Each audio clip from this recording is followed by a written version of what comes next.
Hello, one and all. I would say Happy New Year, but we're already 3 weeks in, so I'm just going to say let's get on with it. Welcome to. Yeah, we're a little late to be going with New Year, but we hope 2024 started well. Today we're going to talk about how it started in the world of wrestling. And as ever, I'm hijacking Reese's intro so we can get to the point. How are you doing, Reese?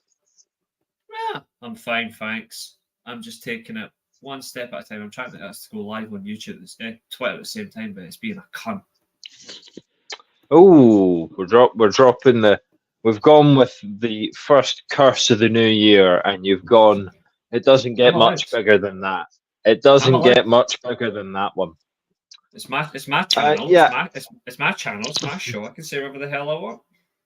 So if you've showed up today for any sort of Rumble related chatter, you are a week early. Well, Yeah. not an exact week early, because if we talk about the Rumble preview on Sunday, it will have already happened. Exactly. But if you tune in on Saturday, myself, Reese, and we believe we've got the big dog himself, Keen, He from claims so. over He's not the big dog. He's not the big dog. from over on Ignore the second version of me. I That's for, just not talking. yeah, I I'm trying forget to get what us to it's go live. called. That's terrible. It was Weekly Armchair. Devil's advocate now. Yeah, I was like, I've lost it completely. Yeah, Devil's Advocate. We will have Keen over, our good friend who is awful at pro clubs, but don't tell him that I said that. In any case, Not always awful that, but we don't want to tell him that either. He's terrible at not listening to instructions on a wrestling game. true. That we do know for sure. But anyway, 2024. We hope it's kicked off well for you. We're going to be talking about how it's kicked off in the world of wrestling, covering what we can with WWE. There isn't a whole lot to talk about really, in terms because that'll all be covered in the Rumble. So I feel like today there's obviously a huge developing story in New Japan. There are huge developing stories in AEW, and TNA's back. So, we've Yep, got plenty to talk about there, as well as anything else that we do. pops up. But before all of that, how are you doing today, Reese? Honestly, I'm fine. I'm fine, thanks. I'm just taking one ailment at a time, but I'm here. I'm focused. I'm ready to go, and it looks like we're not going to have Twitter today, but I'll try and make sure it's sorted. It's probably because I've deactivated my account and reactivated it so many times that it just StreamYard just isn't picking it up. But I'll have it sorted for the They're, Rumble. they're starting to think you're a bot. No, That's what's going on. Because you've deactivated and come back so many times, they might be starting to suspect you. They might not think that you're human. well, no. One thing that is very much human, one person that is very much human, although his wrestling skills would appear to, beg to differ on that, is Kazuchika Okada. I would Hmm. say this is probably the biggest story that we haven't been able to cover. It obviously only broke for real within the last week, although it was heavily speculated. People knew that his contract was coming up, but the Rainmaker is going to try and cause some downpour elsewhere because he is, as of the end of January, and a couple of select dates in February that he's already agreed to fulfill. Kazuchika Okada is leaving New Japan Pro Wrestling. I believe it's after some just stupid stretch of time. It's like 15 years plus that he's been there. He went back he went back in 2011, so 2011, Yeah, 2012 so times. so It's it been was there there. So since. you're talking, yeah. So you're talking 13 years, and then of course, being bred through that system as well. So probably talking about 15 years. It's coming to the end for him, and everyone's been talking about where next, with two destinations, the only two that have really seriously been mentioned. I know Great. he's an ex TNA guy, but I don't think he's going to agree to anything that they can offer. Well, they can actually offer him. They might not be able to offer him like the big contracts that like the likes of AW and WWE can offer, but they can certainly offer him money. They have money to burn. realistically, they do have money. It's what else They can have they offer? some money. No, It's Anthem have got the budget. Anthem have got the budget for them. They've got with that. TNA, it always comes back to what they can offer outside of the money. But this is kind of where I'm going with AEW as well. What can they offer besides the money? Well, they still have a strong working partnership with New Japan, so he doesn't have to go back and do New Japan a lot, but he can still go back and do a fair few dates. They still have the partnerships with Mexico, so he can still go back down there, which has been a while for him. And he does have the indie connections as well. So there is a variety that TNA can theoretically offer. But what they also can offer as well is less hassle. They can offer him less hassle compared to what WWE can offer and also compared to what AEW does. When you look at WWE, their track record with Japanese talent, whether you like it or not, is not great. Whether people want to come down on that or not, it's a fundamental fact. WWE and Japanese talent has never practically worked well. But in terms of AEW, as much as they want to be in that scene, they've also at times had a very off-putting record when it comes to Japanese talent, when it's what they've molded themselves on. It's never really clicked for some talent. Some of them has, but some talent it hasn't really kicked off. I think when you look at recent track record for TNA, even when under the Impact banner, yes, Okada's first run wasn't particularly great. Everybody knows that. But his entire gimmick, he learned that from his time in TNA. He's admitted that himself. Like, it was difficult for him because it was an American style, but he owes his career to there. And that hence why he's come back and done a few dates. I think as well as the familiarity of people he's worked with, the likes of the Machine Guns as well, Josh Alexander, Kushida, Macklin from time to time. He's worked with all of them. Nick Nemeth as well. Like, there is a variety of talent there that he is aware of, what will come in, what could come in. And theoretically, he's not going to work an absolute psychotic schedule that he's still going to have time to go and do other things, like spend time with his family. He can go back and forth, commute with Japan. He'll still be allowed to enter the G1. I think that's something that will come down to his decision. Whether he makes that or not, that's fine. Theoretically, I think the one that stands out is probably AEW. I think AEW is probably, when you think about logic, it is probably the most logical option. But for me personally, I would actually like to see him in TNA. When you look at what TNA... Well, I know you'd like to see him in TNA, because you'd like to see anyone with a pulse in TNA. Not really. I have different reasons. Issue with that is just... I have different reasons for wanting him in TNA. That's the thing. There's different reasons. Does he have... Does he get the numbers, though? Like, if he goes to TNA... If he goes to TNA, he will draw large ratings for TNA. He is not drawing large ratings compared to what he's doing now. Well, he was New Japan. I feel like if he actually... right? Yeah, I feel like if he goes to TNA, he's actually taking a step down in his career. Both from a working standpoint, but also from a spotlight standpoint. You know, I feel like you can be the best guy in TNA or Impact for as long as you can be. You know, a lot of people say Josh Alexander still is, but Josh Alexander is also firmly stapled in the middle of the card right now. After having a world title run that did not have the greatest either ending or the greatest, you know, sort of memorable catalogue of matches, except for the Bully Ray one, which was memorable for all the wrong reasons. Well, and I just don't think Okada would do that. I think a lot of people would agree, though, his 60-minute match with Speedball Mike Bailey on a sole episode was actually one to remember, considering the fact it showcased the ability of Speedball in terms of like viewing him as a future long-term option for TNA as well. But it also showed the ability that Josh Alexander has to actually work with a different variety of opponents and also go a distance. Would people have expected him to have done a 60-minute match? Maybe not. But it also gives you a concept that you want to see a world champion do a variety. I think another thing as well is, like, I absolutely love Josh Alexander's reign, but I don't disagree with you as well. Like the Bully Ray match, in particular, Full Metal Mayhem, it's a concept that Bully Ray is synonymous with, but it would have been better if Bully Ray had been, 5-6 years younger. Because there would have been a little bit more mobility to Bully Ray in the match. Yes, he's a stone cold heavyweight, and I'm not saying he is stone cold, but he is a stone cold heavyweight where he's that old fashioned heavyweight now where he's stuck in his movement, where he's not going to be able to be nimble enough to work to Alexander. So Alexander's got to work to him. And that's why I don't think it was the best concept for him. But then when you look at the matches, like when he came back from injury, he had a great match with Alex Shelley for the world title that he failed to win. We at least seen the ability that he still has to work to the highest level with a technical wrestler. And I think his best matches definitely are from a technical perspective.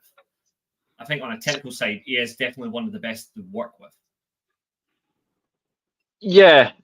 I mean, he certainly is. Like, in terms of technical wrestlers, he's definitely right up there, particularly with the sort of modern day. But again, you feel like some people are in TNA just spinning the wheels a little bit. Like, they get large ratings for TNA. Like, they do. There's people that draw like larger ratings for TNA. The problem is that if Raw or SmackDown got the large TNA rating, it would be disastrous. Yeah, but I also think that's my problem. Position. I think you're also looking at position as well, which is very important. Like, we know circumstance being where the difference between a WWE perspective for ratings and Impact now TNA, redone TNA, is for WWE they can afford to take the hit on ratings because they've got an unlimited budget, and they've also got fans who will be like, well, we don't care. Like, end of the day, the show to them is always going to be great because they don't understand negative criticism. But then you've also got, from a TNA perspective, where it's consistency, where they have been consistent for a long time because they had obviously the worst individual in wrestling run that place and nearly killed it in Hulk Hogan. You had the circumstance where he nearly killed it. Now they've had to be consistently low cut for some time. Now they've amped up their production. They've amped up who they can bring in. They're looking at a younger base for talent, a mixture of experience there, but they've kept a young core athletic base, and they've went to hell with it. We're done making apologies. We're done making mistakes. We're still going to make mistakes, but we're done for the past. We're just going to move on. I think even if Okada wasn't permanent, even just to have him on like extended days like what they've done with Will Ospreay, at least it gives the talent they've got, at least it gives them a chance to at least get noticed by other companies who might say, you know, actually, maybe we can offer these guys a contract. Like further down the line, like if their contracts come up, maybe we can look into take them. Who knows? I think that's the healthy side to wrestling at the minute, is the variety of where talent can go. But theoretically, you still want a core roster where these guys they're not loyal to the core, but at least they're going to be like, we'll only leave if we theoretically have to. And I think there's some guys there who are in the sense that they really want to stay because they want to get everything back on track. I don't think Okada's necessarily going to do that, but I think Okada at least would give the talent, like, Jesus Christ, we've got the best wrestler in the world coming at us. Like he's not going to stop. I think at least you'll have to raise your game to even get to Okada's level, and that's not easy. We've seen that in Okada's run since 2012, 2013, when he just became Mr. New Japan. I think there's a length of circumstance, and we'll see where it goes. But I think, as I said, logic dictates. I think logically the one where he's going to go is probably AEW. I don't know. We'll see. Well, yeah, because the AEW is the thing that I really want to touch upon. In terms of like, yeah. So a lot of people are under the impression that he wants to go to AEW because, you know, like Kenny and etc. I mean, it's not just Kenny that's there, but Kenny's obviously a big part of it. Kota was recently announced as All Elite, although he recently worked a match with a broken ankle, so that shows the sort of brain power going on in that goon's head. But there's a lot of people in. He just loves it too much. He doesn't care. To be fair to Kota Ibushi, he's an absolute moron. He just is. But Oh, he is. He is. He absolutely. If you agree to work a match going into it with a broken ankle, so you're going to call the Undertaker a moron, yeah? If he went into a match with a broken ankle shoot, then yeah, I'm afraid I will call the Undertaker a moron. He did. He did. I'll tell you the match if you want me to. Go on then. The infamous Hell in a Cell versus Mankind. He went in with a broken ankle. Ah, well, that was stupid of him. Anyway, the point that I'm making is, there's no double standard here. If you go into a match and you have a broken part of your body, if it's a finger, I understand. If you're doing something like Owens is with this sort of work shoot broken hand, I don't think it's a shoot. I think he's working a broken hand. If you've got a broken hand and you can put it into the storyline, then great, fine. You need your ankle to wrestle, especially. I suppose Undertaker's not as much of a moron because Undertaker's offense didn't involve hitting a fucking moonsault or diving out of the ring or anything like that. I know it's Hell in a Cell. I know it was Hell in a Cell. I know he had to climb it. Yeah, I am aware of that. 15 feet as well, though. So that's another thing. 15 feet. But it didn't involve him doing the shit Kota Ibushi wants to do. But anyway, that's not the point. The point is, Kota's got a lot of friends at Kazuchika Okada has a lot of friends in AEW, and Tony Khan is a Japanese wrestling mark. You know this because he still wears it. I think he only recently stopped wearing the Inoki scarf that he was given, but yeah, he's probably got that framed in his trophy room alongside Kota Ibushi's contract and any of these other Japanese guys. We've seen Minoru Suzuki come over and turn out lackluster performances on AEW where he honestly looks like he's going to break if he moves a muscle. We've seen Katsuyori Shibata come back to wrestling only to go to AEW and be used very, very sparingly when he's gone there. And when he has been used, he got to have his dream match, which was against Orange Cassidy. So once again, if we're talking about the brain power, and obviously it's great that Katsuyori Shibata's brain has power again, but to then use that second chance and work with Orange Cassidy, what a moron.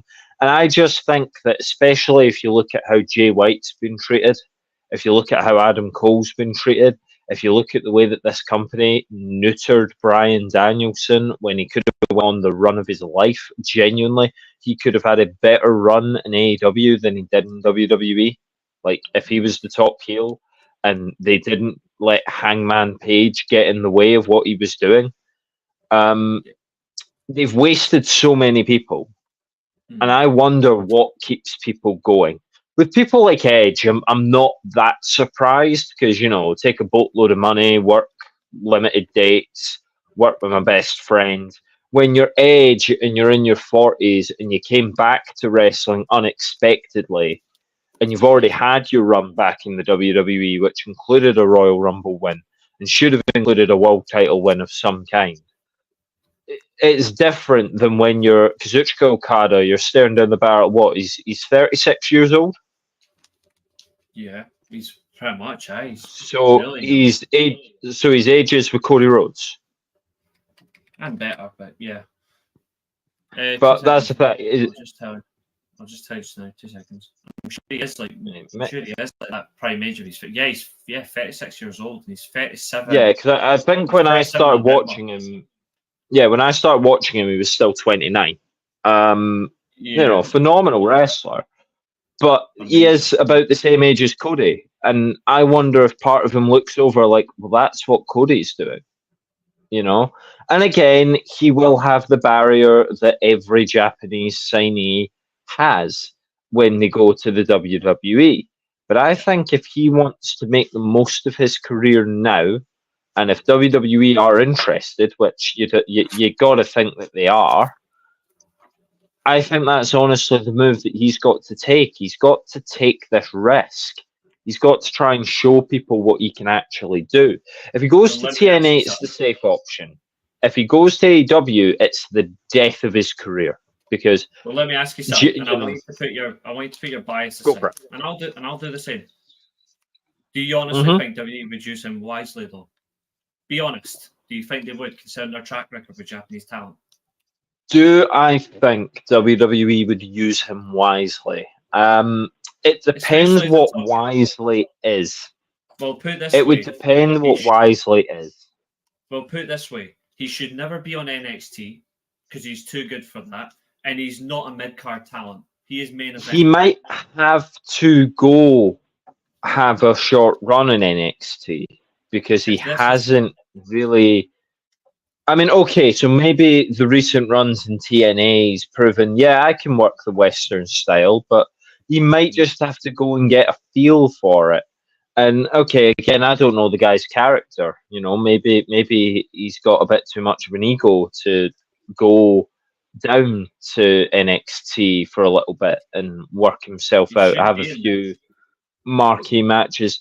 But if you had a few marquee matches, and the other thing is, of course, there isn't any, like, though. To be fair, there isn't any. There are. He could have a match with Braun Breaker. He could have a match with Carmelo Hayes. He could have a match with obviously Ilya Dragunov. There are a few people that he could get a good match out of. Granted, there's not that many. They're currently building the next generation, as NXT always do. But I think he would have to learn to just work like American TV, you know? And I think once he's done that, it would depend what wisely is. And this is why I don't think it's a must get for WWE, but I think it's a must go for Okada. Because if he goes to AEW, where you see the name Jay White right now, just put Okada in there. He'll just be lost in a shuffle. We will come on to AEW's title scene and everything that they've done in a bit, so I'll save that rant. But he will just get lost. If he goes to WWE, if he takes that chance on himself, he could buck the trend of the Japanese superstars. And okay, let's say he doesn't want to do NXT. We'll come in, WrestleMania, have a marquee match against Nakamura.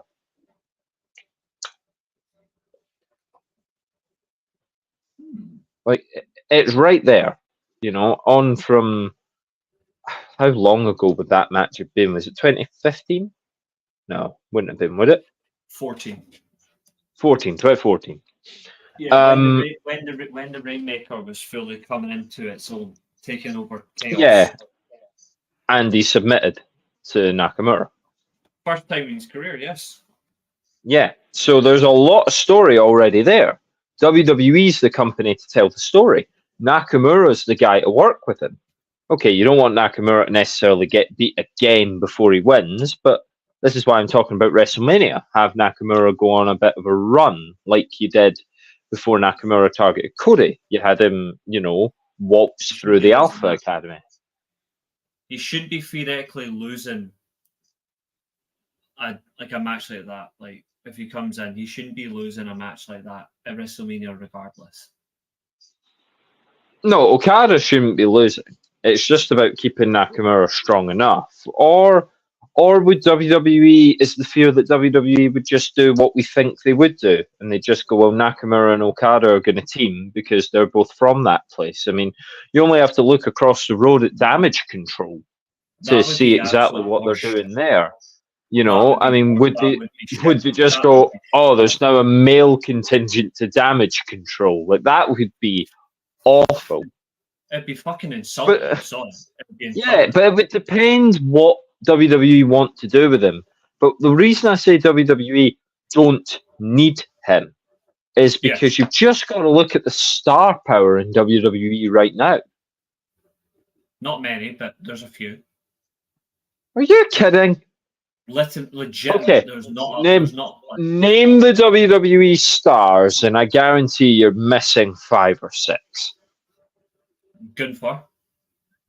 Yep. Mm-hmm. All right, I'll say Cody, even though he annoys me at times. But Cody definitely is a star. So with his repetitively terrible promos, but yes. I don't care. Like, it's my own opinion. They're repetitively boring. That's okay. That's okay. We're talking about star power here. You just want males or females specifically? Just go with the males. Just go with men.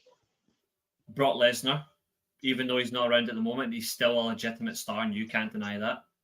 Yeah, and apparently he's booked him for a return, which absolutely thrills me. You know, everyone knows I love him. I love him so much. I will say CM Punk, depending on how they use him. CM Punk absolutely is, yeah. And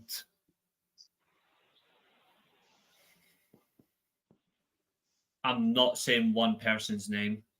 Oh, come on. Come on. Not the tribal chief.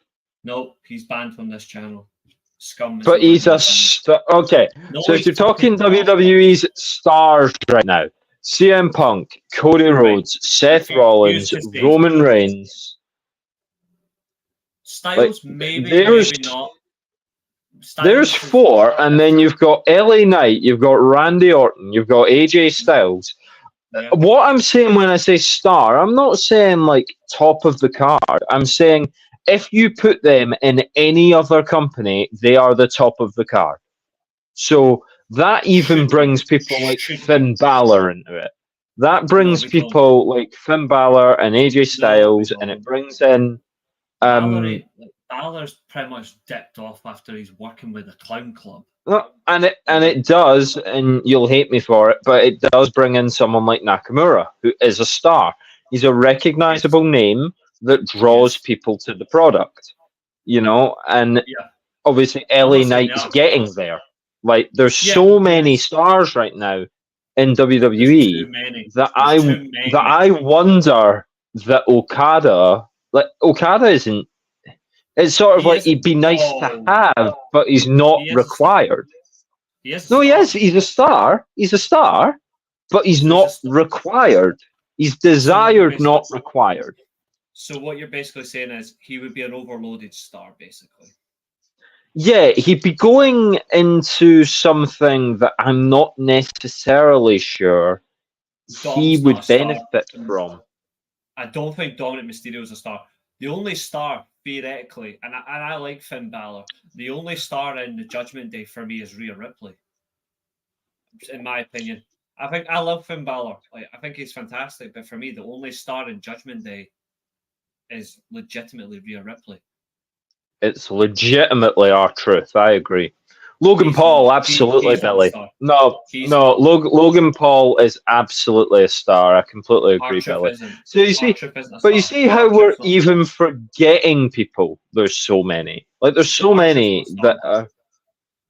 Well, R-Truth used to be a star, isn't he? I think it's just a comical routine now. That's all it is, really. I think he's drawing Nate. I think he's a name that draws people to the product. You know, I do think that. If you want, regardless, if you want a laugh, then but if you want something serious to work around, not for me personally. Not for me. Well, regardless, we will see where Okada lands. But you've not heard it here first because other people have been saying it. Okada, Kazu, Mabe, if you're watching, my friend, much respect. Please don't go to AEW. I would honestly rather you went to TNA because at least then you are the top guy. And like, it is not up for debate. You can be the top guy. You can be the top champ. And, you know, maybe Pigs will fly and Impact will start drawing ratings. Maybe. They're not bad. You know? I think you need to. I think one thing is, I'm sick of the ratings conversation because that's all people bring up these days. Like, yeah, but I mean, there's a reason. But honestly, going on about this ratings conversation, I'm passing it over to you, TNA's #1 fan. Do you think the signing of Okada could theoretically, and I'm not saying he has to do it on his own, so do you think A, could it spark other people coming over to TNA? And B, do you think it could lead TNA to kill AEW? Or at very least, force AEW to the third spot in the wrestling hierarchy. I think what TNA have already done is TNA have already got somebody in from WWE on a talent perspective that can actually give you a story to work with in Nick Nemeth. But Agreed. in terms of actual impact, and I don't care, I'm making this comparison because it gives me that similarity if it happened. If Okada signed with TNA tomorrow, for example, and he showed up as a permanent member of the roster on Thursday, I'm not saying the ratings are going to immediately spike and they're going to go immediately up there, but it would be a similarity of when they signed Kurt Angle in 2006. You need that really top guy. Okada is the top guy in New Japan, leaving New Japan.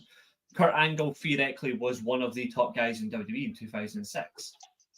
When you look at who they had in that time, roster-wise, probably agree Kurt Angle was in the top 5. If you look comfortably, like my top 5 in WWE in 2006 was Angle, Taker, Batista, Triple H, and Shawn Michaels. Now, a lot of people will say John Cena, and I completely understand that. Like, I'm not going to argue that. But when I look at all-round basis, I'm saying those are my top 5 first. You missed the man in the mask. I'm so hurt by that. Not many. There wasn't a lot of guys in masks in 2006. Rey Mysterio, he won the Rumble. I bet we all know why he won the Rumble. No disrespect, we know why. I know, but I know it wasn't a great title reign. But for God's sake, just respect Rey Mysterio, right? I respect Rey Mysterio, but he isn't a top guy. For me, Rey Mysterio became a top guy further down the line. Like, I would say 2007, like after he came back from injury into 2008, he really was, because after that world title run, he really went downhill when you think about it. After he lost the world title to Booker T, nothing really happened. Yeah. Nothing happened. That's why I don't count Rey Mysterio as a top guy in that year. He was right though. No, yeah, it's fair enough. Same with Randy Orton. Randy Orton, after that world title run, he really slipped. But it's tough when you've had a run. Like, it's tough to be the guy that gets it back, because the whole point is you have a run and you lose it, and this is something that I think will come more into conversation next week, but generally just over the year. You know, we're going to be asking the same thing about Roman Reigns. You know, so when he does lose the title, we'll be asking, okay, well, where do you go now? Like, you've just had that run. Yeah. What exactly do you do now? I think but you know, so in terms of the second part of the question, just to make sure that we get the answers clear here. Your second part of the question was, will it lead to TNA killing AEW or putting AEW into third position? Yes. TNA will not kill AEW. WWE will not kill AEW. What kills AEW is AEW if they just continue to just not change things around. That's the only thing that happens there. WWE and TNA won't kill AEW. If anything, this should inspire them to get better. I want to see the whole side of that plethora just be healthy. I enjoy when wrestling's healthy. I'm sick of seeing one company on their own when they do fuck all. I want to see multiple companies actually raise their game, because that means that they'll keep getting better and better. And that's what the talent want. Talent do not want a company to die. They want companies to stay because it gives them options to continue to do things and learn different ways of working. Will AEW go to third position? I don't know.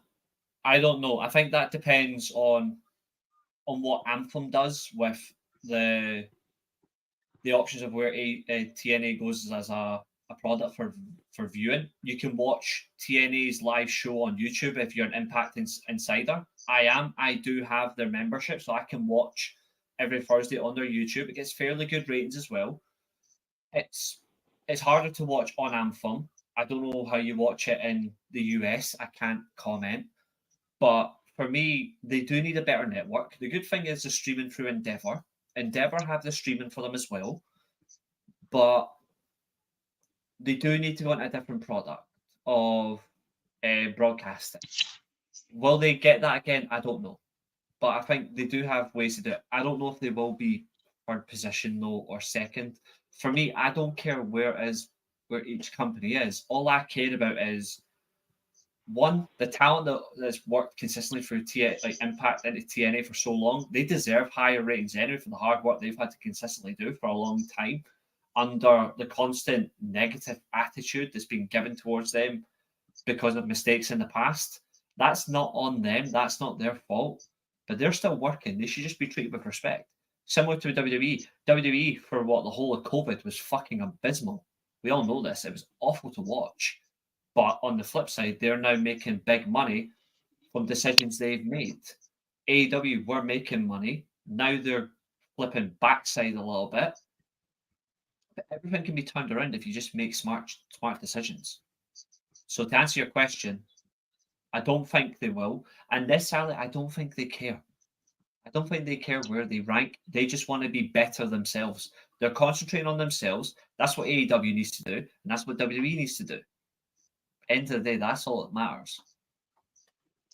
It's an interesting perspective, because would you not say that, and I suppose now's a great time to come into what's been happening in the batshit company recently. I would rather go with the logical standpoint of, I'm thinking about what, not just as a fan, but I'm also thinking from a talent perspective as well, where, first of all, no wrestling fan should want a company to die. You should want it to be better because it stays healthier for the talent, because there's so many going around. If you want a company I get that, but does it not reach a point where you think it's like a mercy killing? Even with WCW, when WCW was having a horror in 2000, 2001, even if you watch it back, I never wanted WCW to die, because then that makes it harder for any other company to work. I don't want companies to die. I want companies to learn from mistakes and they get better. TNA have certainly done that.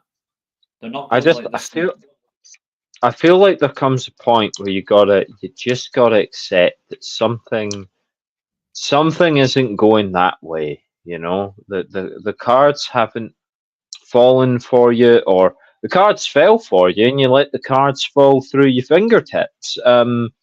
So AEW have been slipping on their own mess for several months, certainly several months now, and I think there comes a point where you realize it's not getting any better with the rich kid on top, and the rich kid on top likes being on top. And of course, he likes being on top. If you've got the position, if you've got the money, if you've got whatever, and you can stay on top, of course you want to be on top. There will be no acceptance from Tony Khan that his company is no longer, not even on top, because they never were, is no longer any good. Like, it's not. It's a bad wrestling show. It's horribly overbooked. It's pushing so many people at the same time in WWE's formula, but with none of the logic. There's no logic behind it. Everyone's just over because the fans know that they're good, and like, that's not any way to get anyone specifically over, because we don't get top heel, top babyface in AEW. We just get, oh, we like seeing that guy work. We like seeing that guy work. Yeah, go work together. And never was this more the case than when Samoa Joe defended his title against Hook. We all know why that happened, regardless, though. We all know why that happened. But did it get Joe heat? Did it get Hook over? No. Hook's going to remain a dark match contender with a fake title. And Samoa Joe's going to, I don't know, he's going to have to find a new finisher after the Muscle Buster was kicked out of at 1. To be fair, the Muscle Buster isn't really used as a finisher anymore. It's more of a signature. His finisher is it should not even be. It should not even be entertained as a 1 count. And if it ever happened in WWE, which, to be honest, I don't think it could happen in WWE because he was banned from using it. No, he did use it. He did use it in WWE, the Muscle Buster. He didn't use it a lot, but he did use it. Yeah, it was limited, but that should never be banned anyway. It's not a dangerous move when you look at it. No, I get injured anyone with it. It's weird. WWE got such a bad logic for moves. Yeah, I understand not wanting a company to die because it's good for the wrestling business if none of the companies die. So is it okay to say that AEW in its current iteration should die? Because it needs to be out of Tony Khan's hands. Oh yeah, we've consistently said that though. We've said that he should have a full-on booking team, and he should just be acting as an owner. If he wants to bring people in, that's fine. That's not a problem. But theoretically, he should just be an owner. Get out there, get your product the attention it deserves. You've already got Wembley a second time, and all that. You're already getting the attention. Focus on promoting your company. Get the talent you want, and whether it be younger, experienced, mix of both, blend them both together, and just focus on taking your company to the next stage. I've always said I don't like Tony Khan as a booker. I would rather he just be an owner. If he's just an owner, it's fine. It's not a problem. He can get people into to book this thing. I don't know why he doesn't. I don't understand the situation of it, but theoretically, he should just be an owner, and it would do him a lot. Dare I say he needs not bookers but writers?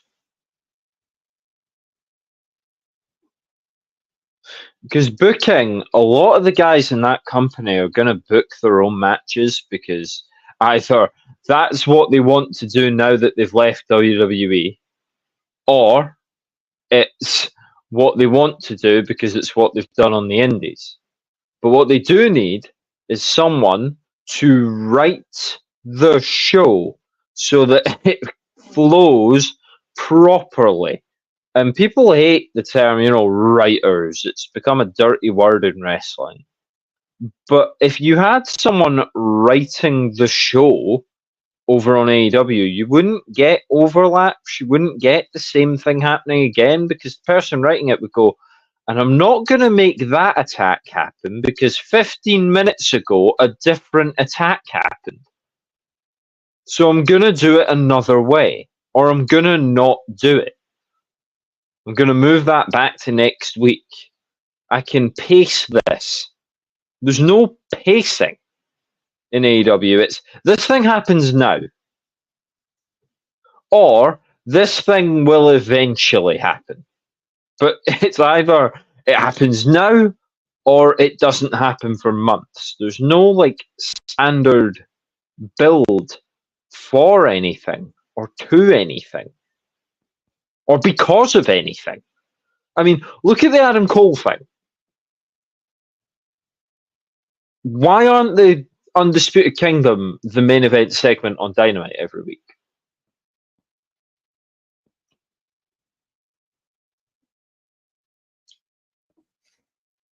I'm not actually sure, but I'll tell you one thing, I'm kind of glad they're not.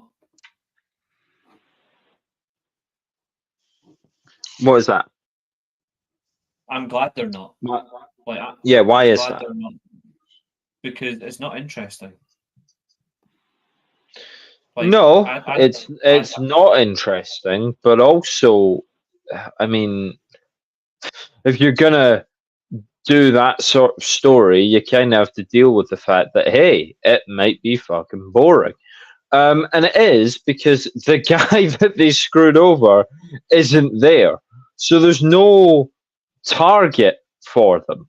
Like, there's nothing. So when I say why aren't they the main event every week, I say that because what's the main event of SmackDown 9 weeks out of 10? Who's involved? The same talent over and over consistently, to be fair, because they don't have anything But changing up. But it's the bloodline. Yeah, and it's not. So it always comes back to what. No, but it always comes back to what's going on with Roman Reigns. So if in the world of SmackDown, as it works, Roman Reigns is your top star, and the bloodline's your top angle, and whoever gets to take the belt off Roman Reigns is the top focus. They don't main event episodes of SmackDown with like other things if the bloodline are doing things.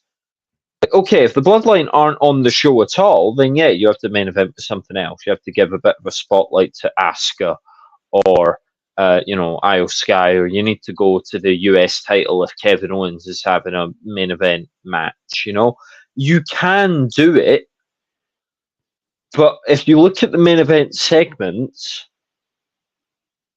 especially leading up to Roman Reigns' matches, the bloodline are in them. Because the bloodline's the thing. We are, I don't know how many weeks out from the next pay-per-view. It's not many for AEW. It might be 2. Is it 1? No, AEW is in March. AEW's in March, right, okay. So maybe I'm just expecting them to... Yeah, maybe I'm just expecting them to go a bit quick on this then. But I feel like it's really weird that there's not even a standard main event for AEW. Like, you don't even know who's going to be in it. Seth Rollins' main event is Raw, and Roman Reigns' main event is SmackDown, or the Bloodline main event is SmackDown. It'll either be, I generally think it'll either be Ospreay or Swerve Strickland who'll be in that main event with Samoa Joe at Revolution. Ospreay's not there till June, isn't he?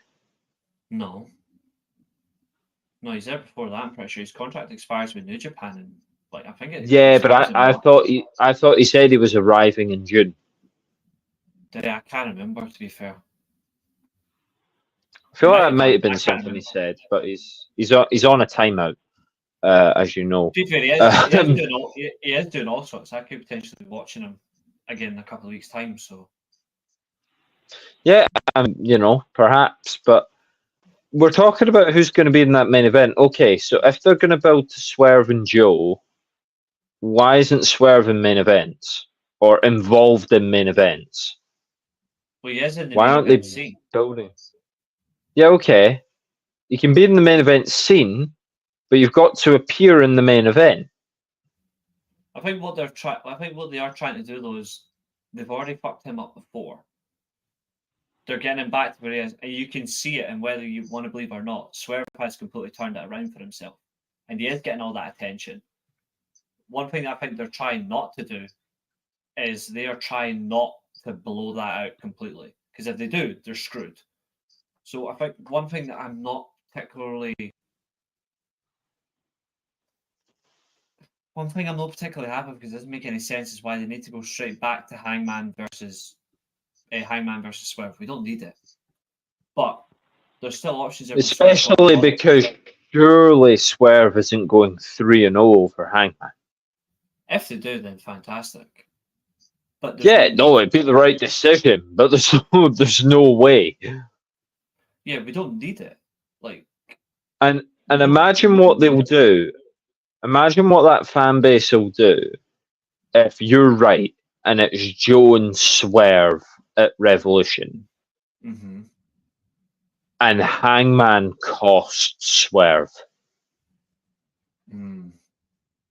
And AEW were trying to frame it as, the babyface has finally had enough. Hangman had very quickly become the most hated guy. And I don't think he's up for leaning into that. I think he's a little bit fragile about being hated. I think that's why he's always wanted to be booked in a way, especially on AEW. He's always wanted to be booked in a way that people love him or feel sorry for him. Mm-hmm. He's never wanted to be booked as this major heel.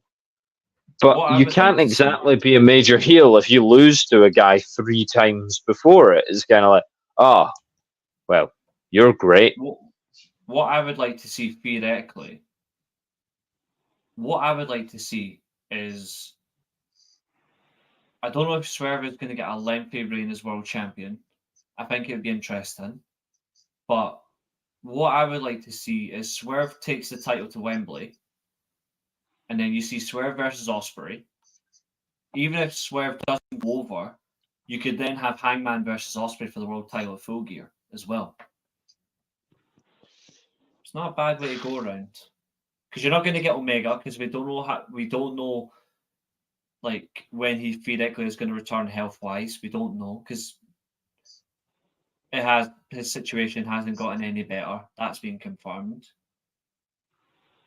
But it's the manner of like, what is their end goal? I think the end goal could well be, title wise, Osprey versus Hangman or Osprey versus Swerve.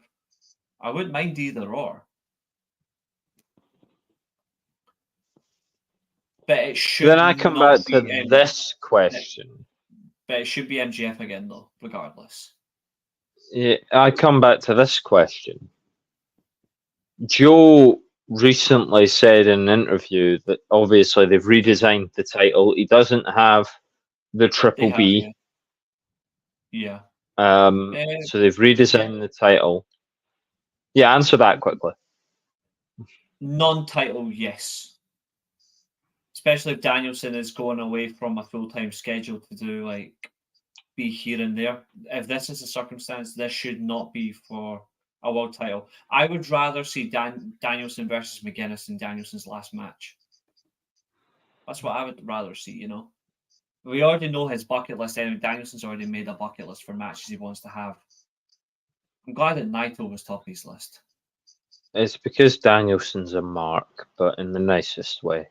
Anyway, so what we're saying is, what I'm getting to is, Samoa Joe said in the interview, yeah, they redesigned the belt for me to be something that gets carried amongst kings and queens, and people better take a long, hard look because it's not coming off my shoulder anytime soon.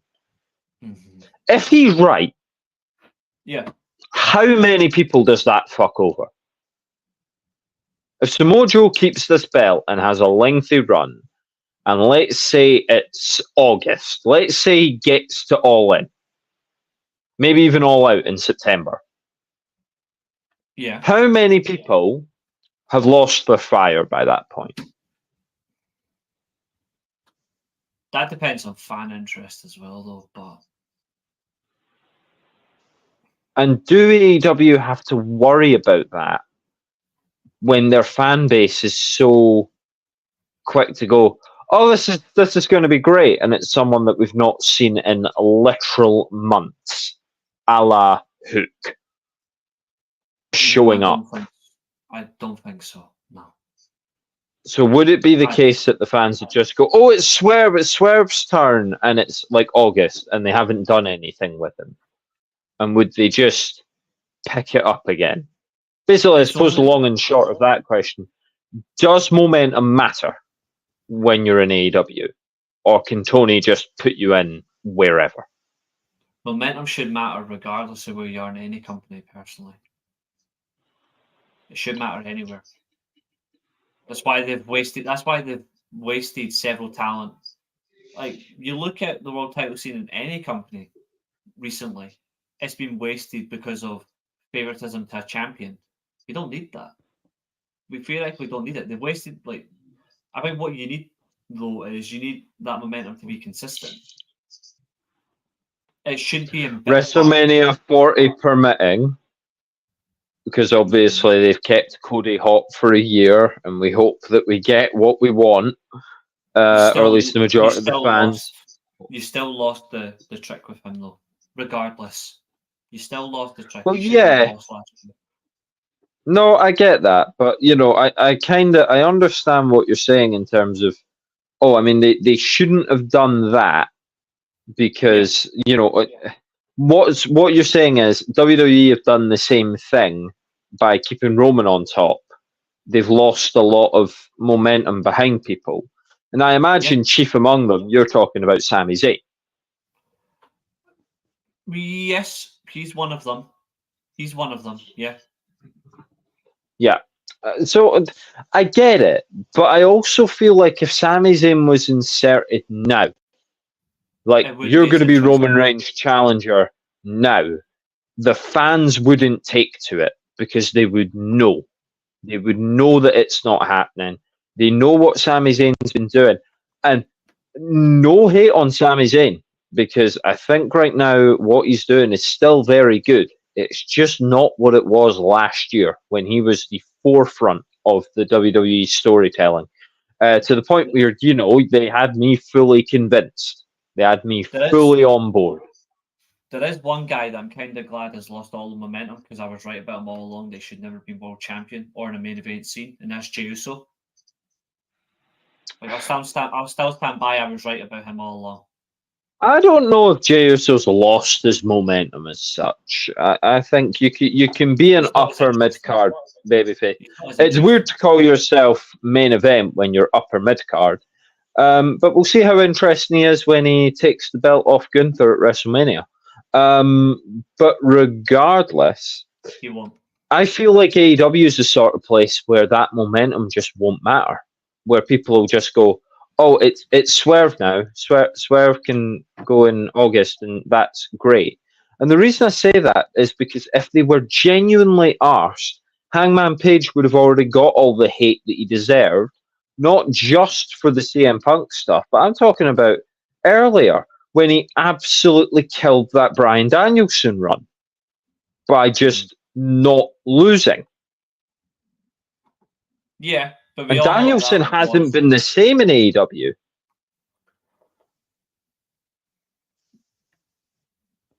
Partially. He's not been the same in AEW. He's been the lackey to Jon Moxley. I think, go back to WWE in 2016 and tell people that Daniel Bryan will return and he'll be Dean Ambrose's lackey. Barring, I would say barring the Iron Man match, you do have a point. Barring that Iron Man match, you do have a point.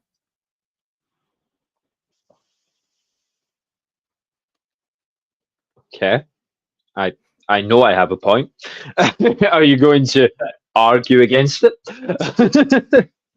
Yeah, we all know why he didn't lose to Hangman Page.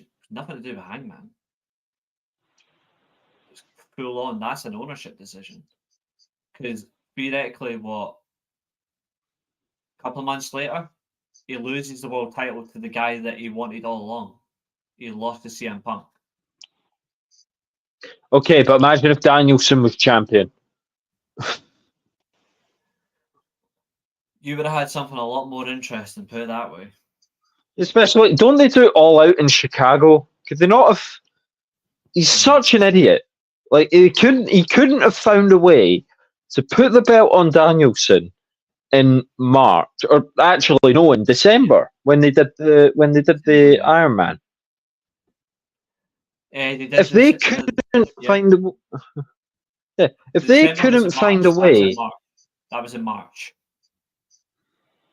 Wait, Hangman versus Danielson, Iron Man, whichever one they had towards the end of the year. Was it New Year's Slam or whatever they call it? That wasn't Iron Man though. That was no, the 60-minute time limit one. Yeah, the 60-minute time limit draw. Yeah, that was December. That's what I mean. So why didn't they just put the belt on Danielson there and then have CM Punk come in, get the momentum, and everyone knows, okay, we're building a Punk versus Danielson in August. And I don't think Wembley was agreed yet. We were still a year off, so it would have been all out. So it would have been all out in Chicago. And instead he went with Hangman Page keeping the belt, losing it to Punk, who lost it to Moxley. He won it back and then got it taken off him. It's It's a mess, and this is why I come back to what I said at first. Is it time for this company to just give up and go home? I think it is. I don't see what you can do now. They're just kind of spinning their wheels. They've turned Edge into a preliminary bloody like I'll test if you're worth fighting, Lee Moriarty. Like just insulting. Insult after insult after insult. And for what? For 800,000 people every week to still go, oh, it's better than WWE with just complete lies, like 100% just lying at this point. They all have their faults. I couldn't care less about either fan base right now.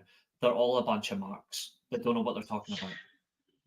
No, I get that every fan base has marks, but well, I could say something stronger, but this channel's kind of so I'm not going to go down that route anymore. No, there just comes a point where you have to think, what is actually the point of you anymore?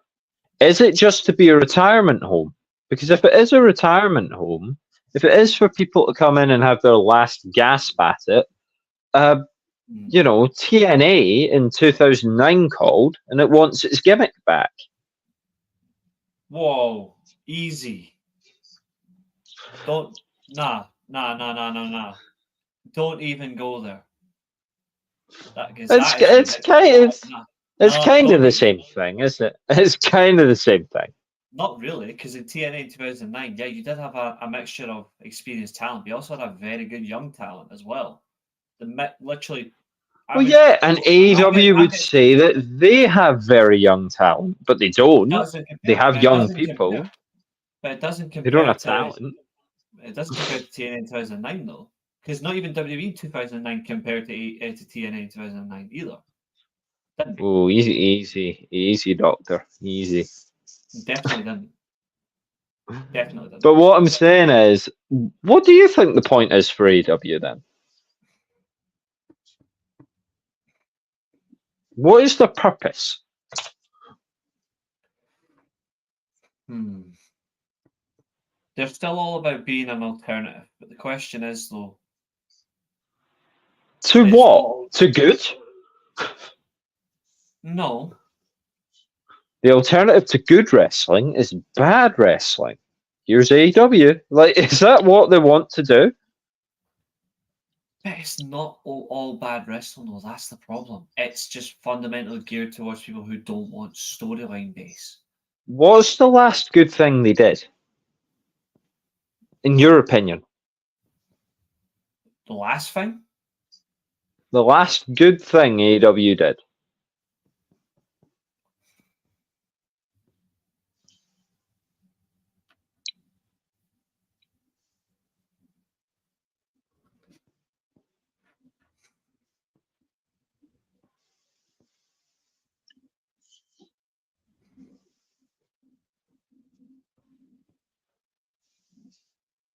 This is taking you longer than it really should, to be fair. For any company to have the last good thing, it shouldn't take this long.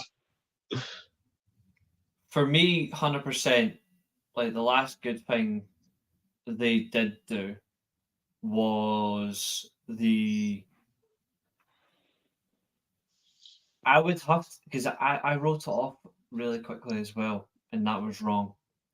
But I would say the 4 pillars fatal 4-way, like the whole build to that was actually better than I gave credit for. Funnily enough, that's where I'm going back to. Do you want your shocking, your shucky ducky quack quack shock of the podcast? Fuck off. No, fuck off. That is banned. He's a shit commentator. But if you want your shock of the podcast, that show was in May. We're talking about the last good thing the company did, and we're going back to May. But I also think as well, though, I still thought the Start Collision was good as well. I still go back to that 2 or 3 falls tag match as well. Okay, so June or maybe July. Yeah. July, yeah. But Okay, July. Again, though, it's fundamentally what do you want? Because if you just want AEW to be WWE, then you're wasting your time. It's Because you not should about want being more to say. WWE. It's about being good. And the problem is, the more that people make this argument, it's not supposed to be WWE. It's supposed to be different. That's what breeds the attitude from myself and people like me. And obviously, I'm not the founder of this attitude, but I've been told if I mention his name one more time on one of these shows, he's going to appear in my bed at night. So I'm not going to say the name of who you know it is. But there are many people, there are more people. I've been listening to more podcasts who, I went into these podcasts like, okay, I don't know who on earth these people are. I'm going to listen to them. And they're making these same points. You're seeing podcasts that used to defend AEW suddenly going, well, that doesn't make any sense. That shouldn't go there. That doesn't belong there. Again and again and again, while also maintaining this thing that you just said there.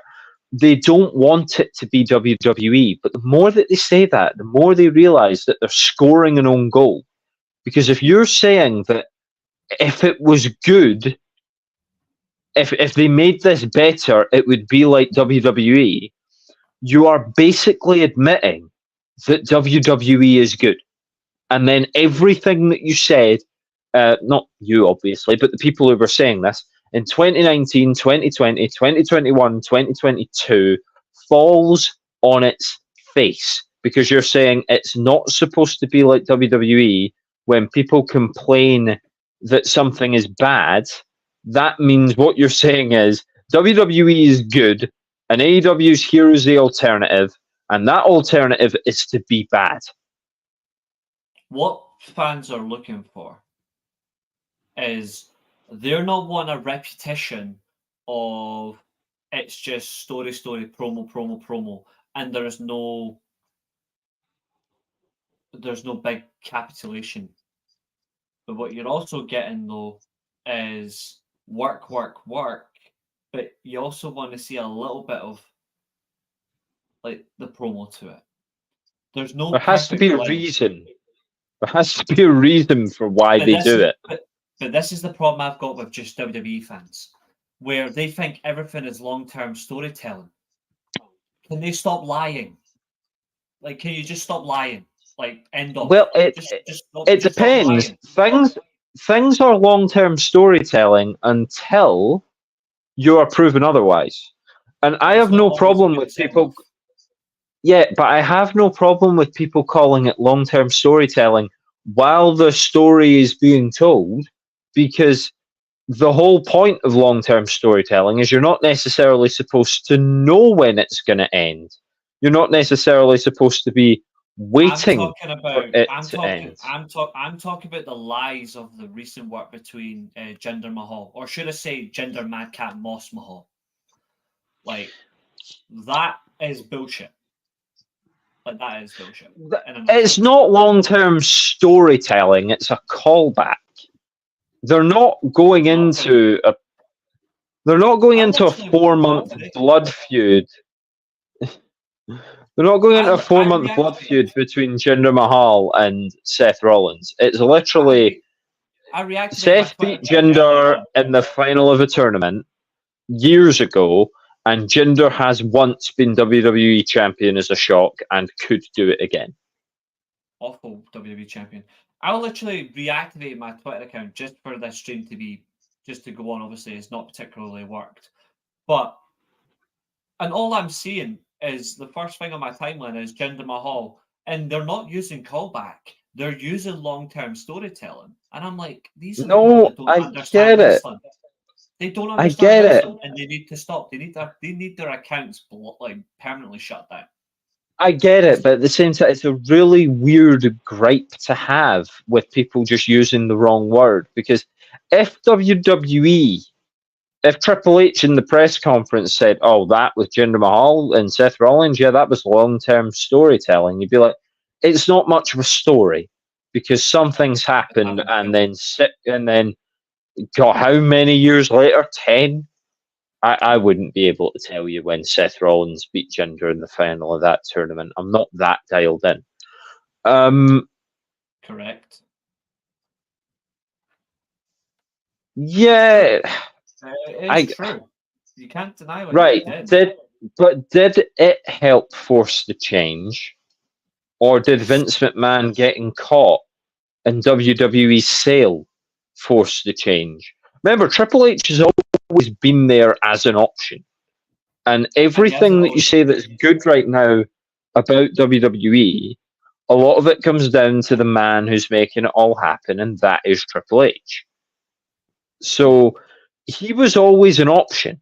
And we know he was doing well between 2015 and 2019 with his baby NXT. And even 2020 NXT in the pandemic wasn't bad. He wasn't there. So, no, but that's what I'm saying. He'd set it up. He'd set the groundwork. There was also a large So when people say that AEW urged it on, I get it. I get that you're saying it. There's also a misconception about that NXT run, though. There's a misconception of that NXT run, whereas it was great. There was a period of time where the TV was great, the takeovers weren't.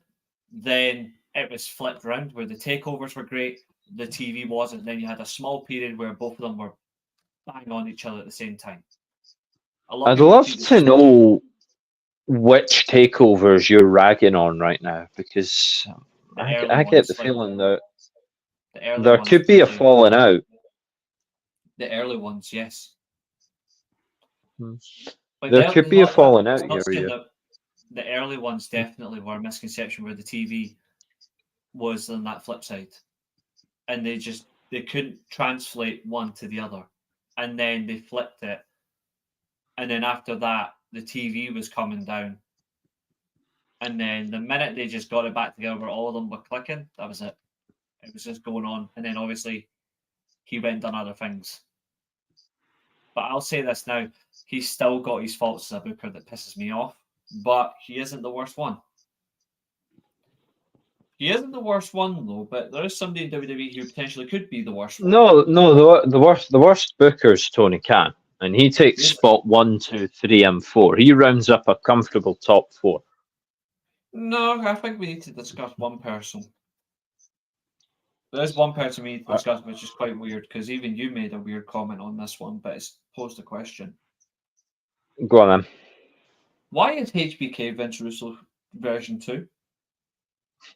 Yeah, thanks for saying this. Well, I remember when the Iron Survivor Challenge came about, and I was talking about, I was worried that this was going to be Vince Russo 2.0. And he managed to actually... Yeah, well, he managed to actually come up with an intriguing match concept that is actually quite enjoyable, and I liked it. And I didn't like the Disney ending to it this year. I would much rather anyone else had won it. But the problem 2.0 was fucking dreadful. Yeah. Well, they were going a different way, and it didn't work. But the Shawn Michaels booking form has come to an end, because the last 2 episodes of NXT and New Year's Evil were awful. Just terrible wrestling shows.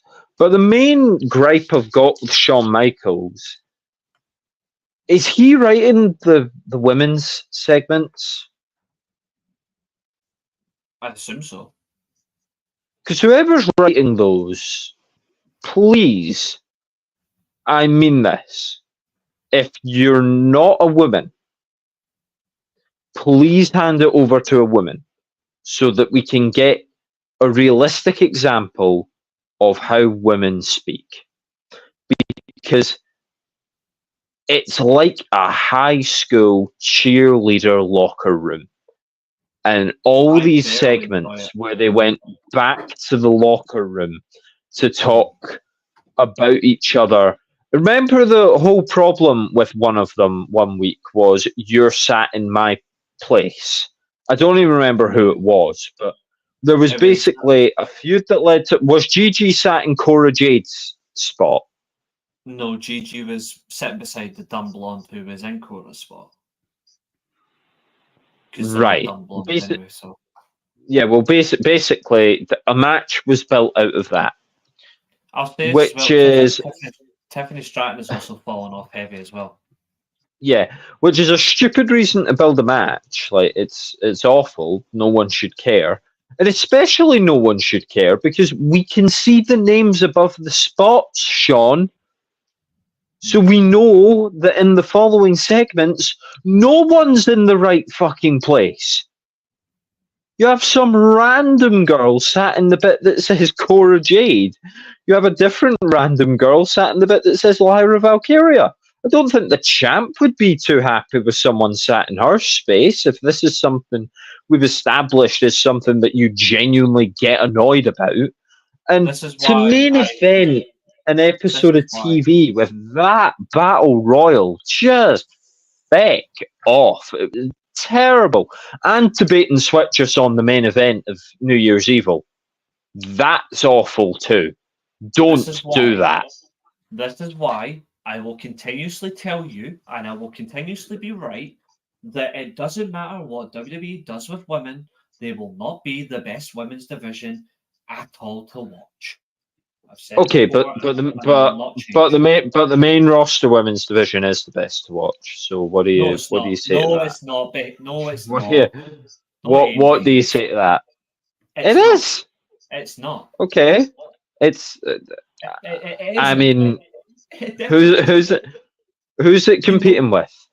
You know what the best women's division is in professional wrestling is. Just stop lying to yourself. Yeah, it's WWE. It's not. It will still be TNA. It's Regardless. specifically SmackDown because It's Raw not. has no one other than Rhea Ripley, but it's main roster WWE. It's No. not even close. Actually, that's unfair. It's unfair to Becky Lynch because she's obviously on Raw now. So you have Rhea, you have Rhea, you have Rhea, you have Becky, and you have No. the SmackDown division. So I think Becky's all of finished. that is better. Look, I watched the TNA show. It's Like not the better. we're back.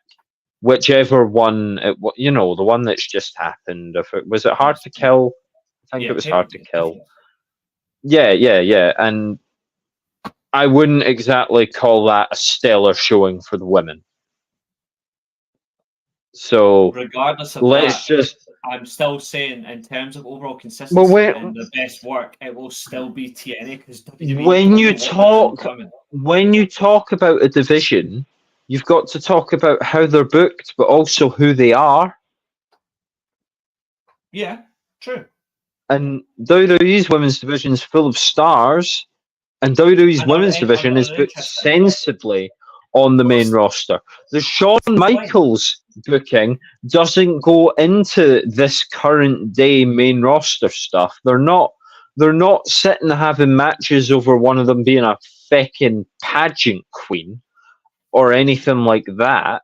These are main event women doing main event things. Becky Lynch versus Nia Jax was one of the best booked bits of TV that I've seen on Raw in a number of years. That was expertly booked. Triple H has got a lot to do with that, but so does Becky Lynch and so does Nia Jax. I think we are inclined to hate everything that Nia Jax does because of what Nia Jax did.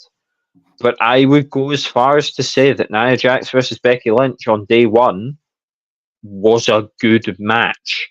It wasn't good for Nia Jax. It was good. Fun. I enjoyed it. It was built around something that had a payoff. And when you compare that to what you saw on Impact, here's Jordan Grace. Here's Trinity, who's probably heading back to WWE. She is because she loves the bag, obviously.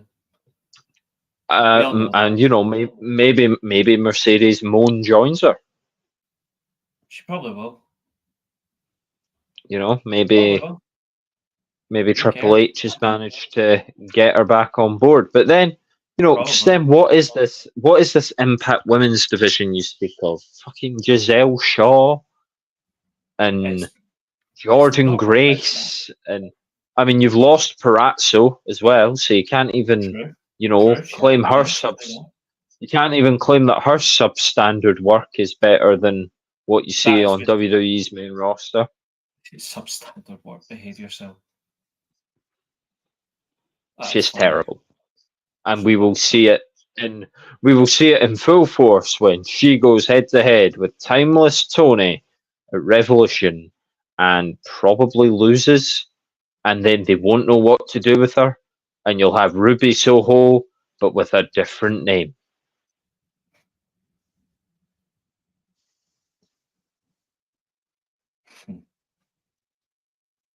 There you go. You could pin this for after Revolution.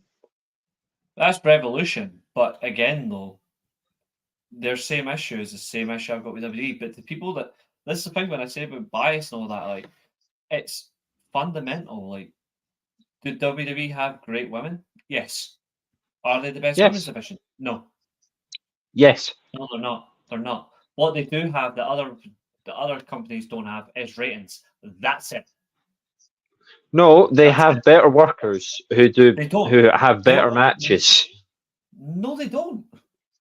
They only have have better workers that have better promos. They have better workers that one great tell promo. better stories.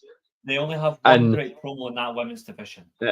One. and the audience also dictates fickle. that it's the best division, because the audience allows for production of stories which then benefits the women's division further.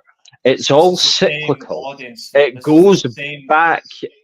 This is the same audience that will happily want other companies to die for the sake of it, because they will get everything and it will be lost. Yes, okay, yes, I would like AEW to die if it's not going to do anything. Okay, because it is harmful to wrestling.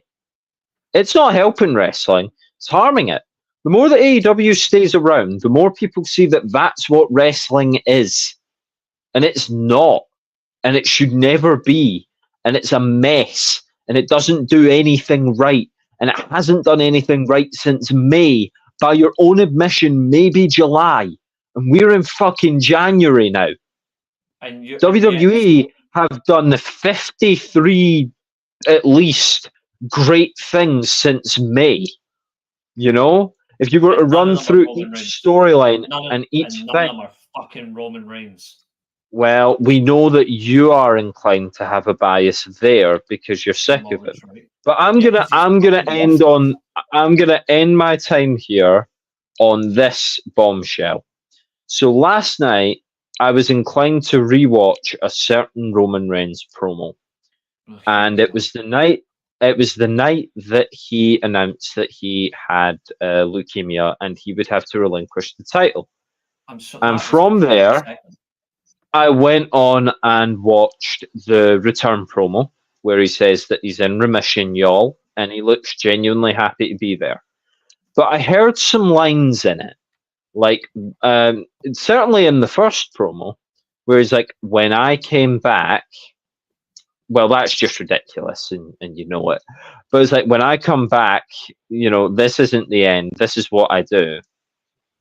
I'm going to be on top. No one's going to stop me. So I'm going to end it here. If Roman Reigns does retain, which I don't think is the right choice, WWE will still be in safer hands than any other wrestling company in the world, because Roman Reigns is better than anyone right now. Well, that is just fucking hilarious. So on that bombshell, I've got to go and get ready for work. I will let you sort some super chat stuff, but I will leave on this very quickly. I wrote a book. You can order it. Yeah, a book from the person that said that Roman Reigns is the best wrestler in the world at the moment. But you can order this. It might be your thing. It might not be your thing. It's to do with trans issues, which is obviously very important to me. But in any case, I will leave you to finish the show off because I've got to go and get ready for work. The joys of working Sunday evenings. Well, thank you very much. And I hope that if anyone does pick it up, that you enjoy it. You can find it just by searching my name, Eilidh Chambers, or you can search the title there. It'll be easy enough to find if you are interested in checking it out. But I will take my leave now. And remember, Roman Reigns is the best professional wrestler in the world. Too sweet.